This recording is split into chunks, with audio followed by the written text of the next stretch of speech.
Are travels underrated? Recently, I was watching a travel video and admiring the emotions other people experience when arriving in new cities and countries.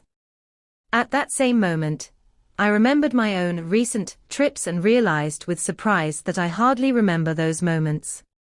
I could only catch a faint echo of the feelings I had experienced somewhere far away, but not here and now.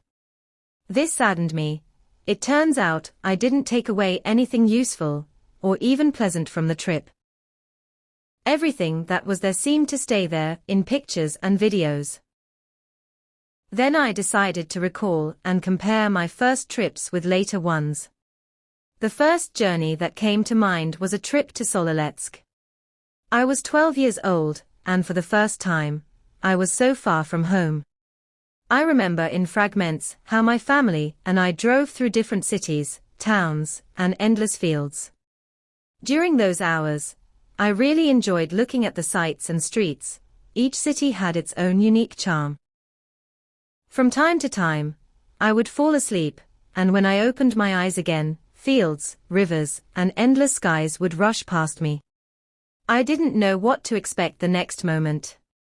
I suppose that's why, in those years, I had such a burning curiosity. In Sololetsk itself, the vacation was unforgettable. Every day brought new lakes, parks, and entertainment. Overall, it was great, but most importantly, I was with my family. Another story is about a relatively recent trip to Anapa. In the summer of 2023, I was working at a hotel and decided to visit a big city on one of my days off to unwind. I was already 18, and by that time, I had become more comfortable spending time alone. I went by myself and didn't regret it. While walking through the streets of the southern city, I could completely relax and not think about where to go or why.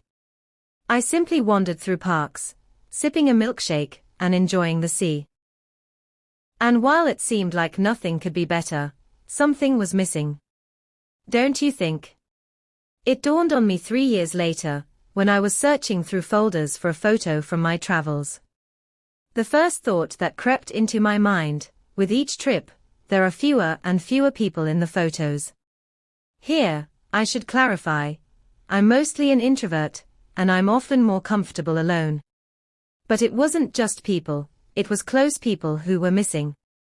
I remember in Anapa, I was on a tour that talked about the history of the city and its first settlements.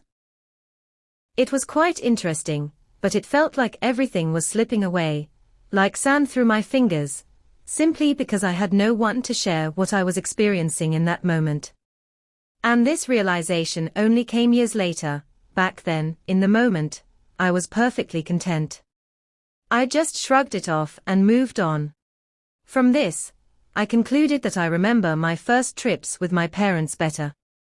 They remind me not just of swimming in salt lakes or walking in the Kazan Dino Park. They help me relive the feelings I had while spending time with my family. Whereas, during solo trips, I didn't have the opportunity to immediately express my impressions, and as a result, I only vaguely recall those events.